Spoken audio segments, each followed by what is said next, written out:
Enfoiré, la moulaga, pour ceux qui ne le savent pas, c'est le fric, le flouze, le grisby, c'est l'argent, bien sûr. Et voilà, on a besoin, alors qu'est-ce qu'on va faire? On cherche de l'argent désespérément.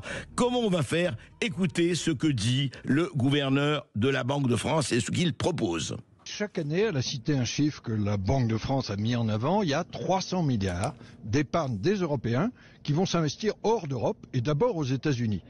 Pourquoi? Parce que nous ne manquons pas de capital, mais nous manquons de marché de capitaux et nous manquons de façon générale d'intermédiation financière, qui est beaucoup plus forte aux États-Unis. Donc récupérons ces 300 milliards pour faire face aux besoins d'investissement que nous avons en Europe. On retrouve les chiffres du rapport Draghi, il y a plusieurs centaines de milliards pour investir dans la transition climatique, dans la transition numérique. Nous en avons les moyens. Nous en avons les moyens, voilà, ces 300 milliards, au lieu d'aller aux États-Unis et ailleurs, et en Chine ou ailleurs, eh bien, il faut les employer pour nous, Européens. Bonjour Charles Gave. Bonjour. Vous êtes président de l'Institut des Libertés et vous venez d'écrire, on vous avait reçu pour cela, cessez de vous faire avoir, un manuel de gestion de patrimoine accessible et iconoclaste pour permettre aux épargnants de ne plus avoir de sueur froide lors des krachs boursiers. Mais voilà, est-ce que ce n'est pas une bonne réponse, celle du gouverneur de la Banque de France qui dit, écoutez, ces 300 milliards, il faut les investir en Europe, transition énergétique, etc. Écoutez, c'est une excellente question.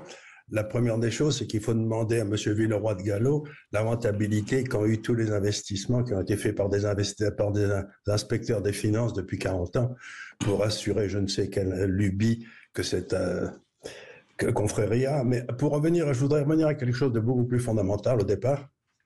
C'est la notion de souveraineté. Alors, les Français ne le savent pas, mais la notion de souveraineté a été développée en France aux alentours de Philippe Auguste, c'est-à-dire il y a en 1200.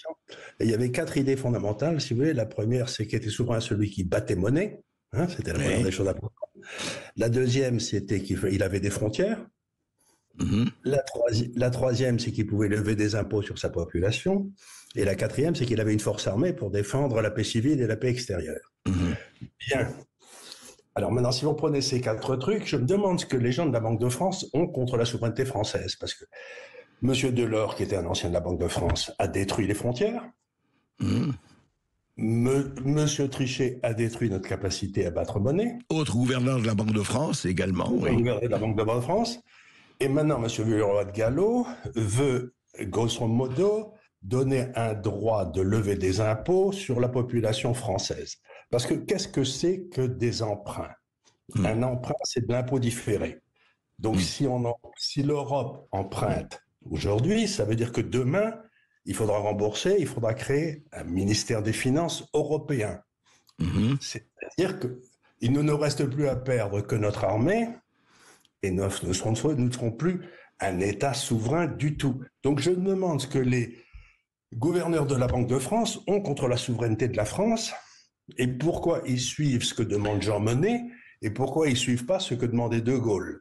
C'est-à-dire, qu'est-ce que ce pays leur a fait pour qu'ils le trahissent tout le temps? Mais Charles Gave, juste un mot, ce qu'il vous dit, attendez, ces 300 milliards existent, simplement les épargnants le mettent aux États-Unis et ailleurs, pourquoi ne le mettrait-il pas dans l'Europe? Il faut que l'Europe se retrouve, évidemment, c'est après le choc Trump, etc. Est-ce que ce n'est pas, de toute façon, cette épargne est envoyée hors de France? Oui, mais c'est pas leur pognon. La réalité, c'est que la rentabilité des affaires françaises est la moitié de celle des affaires américaines, allemandes, etc. Parce qu'on est géré comme des cochons par ces gens-là depuis toujours, parce qu'il y a l'euro qui étrangle notre industrie. Donc, laissez les Français tranquilles. Le droit de propriété, c'est un droit constitutionnel. Monsieur Villeroy de Galhau, s'il veut que le capital reste en France, il n'a qu'à se débrouiller pour que la rentabilité des entreprises françaises soit équivalente à celle des autres pays. De quel droit s'approprie-t-il cet argent? Ça n'est pas l'argent de l'État, c'est l'argent des Français. Et comme il suit une politique qui va nous amener dans un désastre, je conseillerais à tous les Français de mettre l'argent aussi vite qu'ils peuvent, aux États-Unis ou n'importe quoi, pour accélérer le moment où enfin on va se débarrasser de M. Villeroy de Galhau. Dites-moi, Charles Gave, vous allez être accusé d'atteinte au moral de la patrie, là, ou en tout cas de la Banque de France. Mais écoutez, je suis tout simple, c'est-à-dire que c'est ce qu'on disait à mon cher père quand il est devenu gaulliste à la place d'être pétainiste, qu'il trahissait la patrie. Ce qui m'intéresse, c'est la survie de la France, c'est pas la survie de la Banque de France. Ouais. Et donc, à votre avis, c'est-à-dire, en fait, ce que vous avez dit, encore une fois, vous avez écrit un livre là-dessus, pas au niveau des 300 milliards de l'Europe, vous dites effectivement, on peut comprendre que les épargnants aient envie d'investir là où ça leur apporte le plus, ce qui est tout à fait naturel et légitime. Donc vous dites... Nécessaire. Et nécessaire. Si vous voulez que le capitalisme fonctionne, il faut que les gens gagnent de l'argent. Aujourd'hui, si vous voulez, regardez, il n'y a jamais eu autant d'entreprises en faillite en France aujourd'hui. Donc, qu'est-ce que va faire M. Villeroy de Galhau? Il va émettre une obligation européenne. Et là, je tiens à dire quelque chose, c'est formellement interdit par les traités. Tous les traités européens disent qu'en aucun cas, il ne peut y avoir des obligations émises avec les garanties de tous les États. Deuxièmement, c'est formellement interdit par la Constitution allemande. Je ne sais plus quel article de la Constitution allemande dit et c'est complètement interdit qu'une obligation européenne soit garantie par l'Allemagne. Elle ne peut garantir que les obligations allemandes. Donc, M. Villeroy de Galhau est en train d'essayer de faire un coup de force juridique pour créer une situation de fait qui est totalement interdite par les traités. C'est déjà ce que Mme von der Leyen avait fait quand elle avait fait son espèce de prêt au moment du Covid. Et la Cour constitutionnelle allemande avait dit c'est un cas tout à fait exceptionnel, ça ne se reproduira pas, donc on vous l'autorise. Mais ce qu'il essaye de faire, c'est de créer un marché. Il le dit en termes voilés, mais il essaye de créer un marché pour des obligations européennes. Et qu'est-ce qu'ils feront avec notre pognon?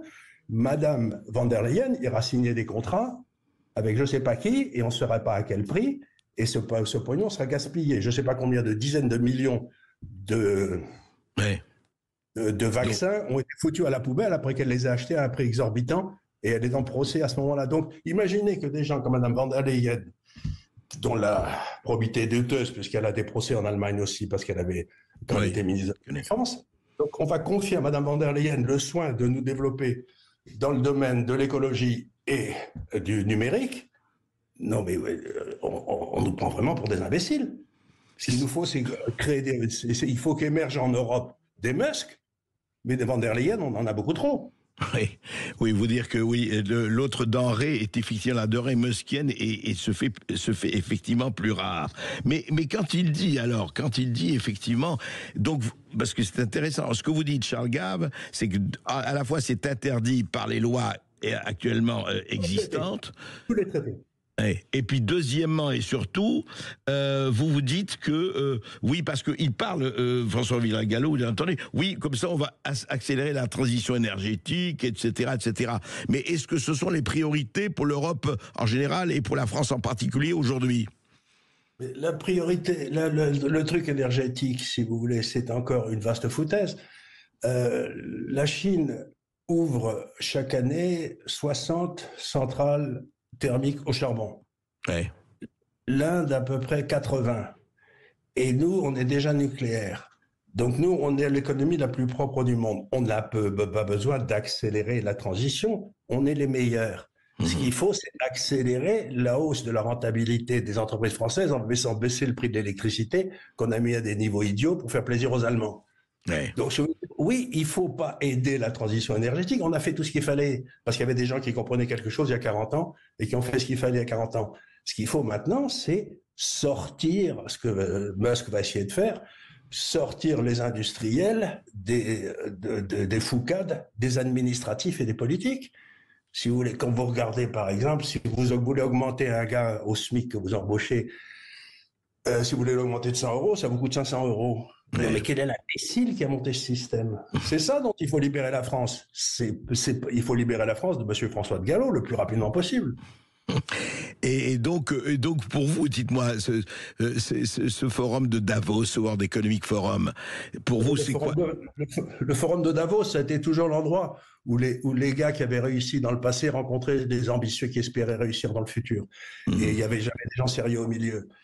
Pour moi, j'avais un de mes amis, un de mes associés qui allait tous les ans à Davos, et il a regardé la collection complète des décisions, des recommandations qui avaient été faites à Davos. C'est à mourir de rire, si vous voulez. Ça ressemble à un prix Nobel de littérature. Vous savez, vous avez tous les anciens prix Nobel de littérature depuis la collection, et vous avez des gars dont vous n'avez jamais entendu parler qui sont complètement nuls.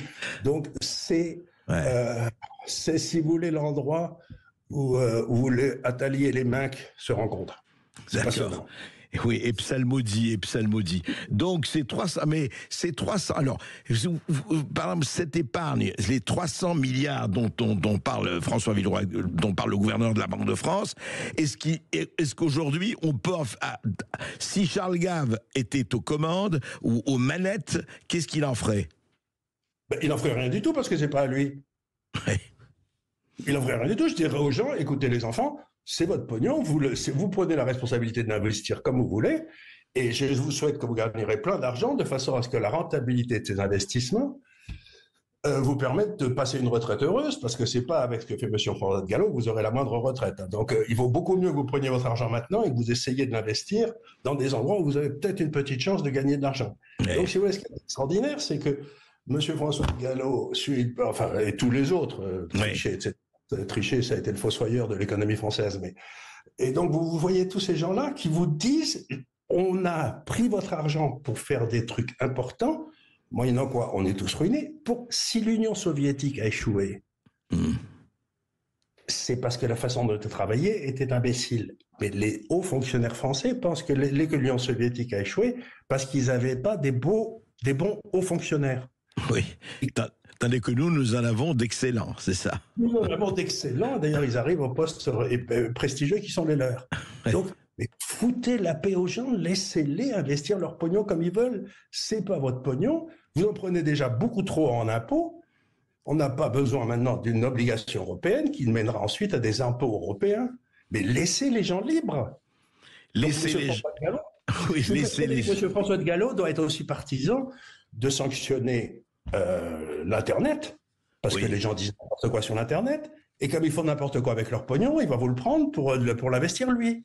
Mais moi, je voudrais avoir le portefeuille de M. François de Gallo pour savoir combien il a bien investi son pognon depuis quelque temps. Oui, ce serait intéressant. D'ailleurs, on lui pose la question, s'il nous écoute, et peut-être qu'il nous écoute, il pourra répondre, évidemment. Il est le bienvenu. Merci Charles Gave, merci. Je rappelle quand même que vous avez écrit ce livre que je conseille effectivement sur l'épargne, sur effectivement... J'explique aux gens dans ce livre comment ils doivent investir les 300 milliards. Voilà. Alors voilà, entre Charles Gave et François Villeroy de Gallo, eh ben écoutez, la question se pose. En tout cas, lisez ce livre. Merci Charles Gave. Merci mille fois.